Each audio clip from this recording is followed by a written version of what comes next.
ఈరోజు నా గురించి అయితే ఒక విషయం చెప్పాలి అనుకుంటున్నా. లాస్ట్ ఇయర్ ఇదే సమయానికి, ఇదే నవంబర్ 2024కి నా లైఫ్ ఒక రేంజ్లో ఉండిందన్నమాట. అంటే మ్యాక్సిమం పూర్తిగా ఇంకొంచెం కష్టపడితే సెటిల్ అయిపోవచ్చు అనే పొజిషన్లో నేను ఉన్నాను. నా హౌస్ కన్స్ట్రక్షన్ 80% అయిపోయింది.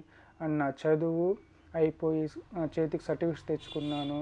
అన్నీ బాగున్న టైంలో ఒక్కరు వచ్చారు నా లైఫ్లోకి. వాళ్ళు వచ్చి ఒక్క క్యారెక్టర్ లేని ఫ్యామిలీతో నాకు పెళ్లి సంబంధం కుదిర్చి, ఆ క్యారెక్టర్ లేని ఫ్యామిలీలో క్యారెక్టర్ లేని ఒక అమ్మాయితో నాకు పెళ్ళై, ఈరోజు వాళ్ళు సరిగ్గా లేక ఈరోజు నేను ఆ ఇంటిని కూడా అమ్ముకొని ఈరోజైతే రోడ్డుపై నిలబడి ఉన్నాము.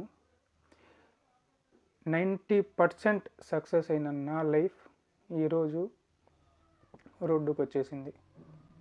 చదరంగంలో ఏ విధంగా అయితే కష్టపడి 98 వరకు వెళ్ళి 99లో పాము కాటేసి 2కో 4కో ఎలా వచ్చేస్తారో అలా అంత కష్టపడి నా జీవితాన్ని నేను ఒక్కో మెట్టు ఎక్కుతూ కట్టుకున్న నా లైఫ్ ఒక్క మిస్టేక్తో ఈరోజు లాస్ట్ స్టెప్కి వచ్చేసింది.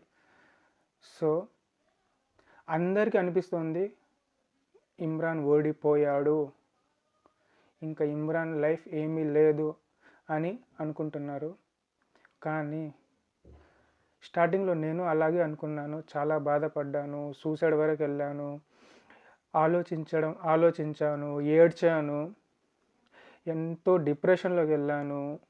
అందరి మోసాలు, ఎవ్వరు తోడు లేరు, వెనకాల నేను ఉన్నాను అన్న సపోర్ట్ ఎవ్వరు లేరు.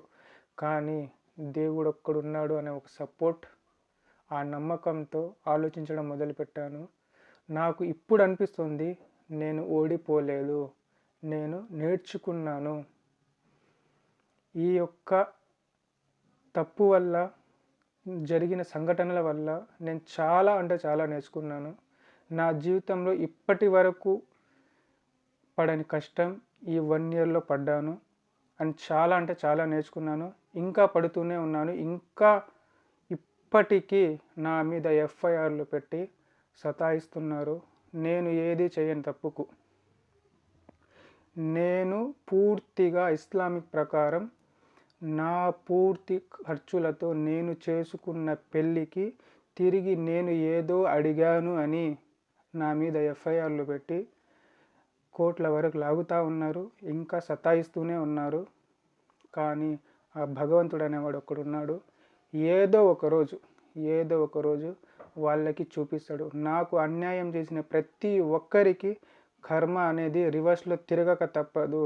ఈరోజు ముళ్ళు నా దగ్గర ఉంది, తిరిగి మీ దగ్గరకు వచ్చే రోజు కూడా ఒకటి వస్తుంది. ఆ రోజు మీకే తెలుస్తుంది మీరెంత తప్పు చేశారా అన్న విషయం. కనుక నేనైతే ఓడిపోలేదు. చాలా నేర్చుకున్నాను దీనివల్ల. సో ఈ విషయం మీతో పంచుకోవాలి అనిపించింది, పంచుకున్నాను.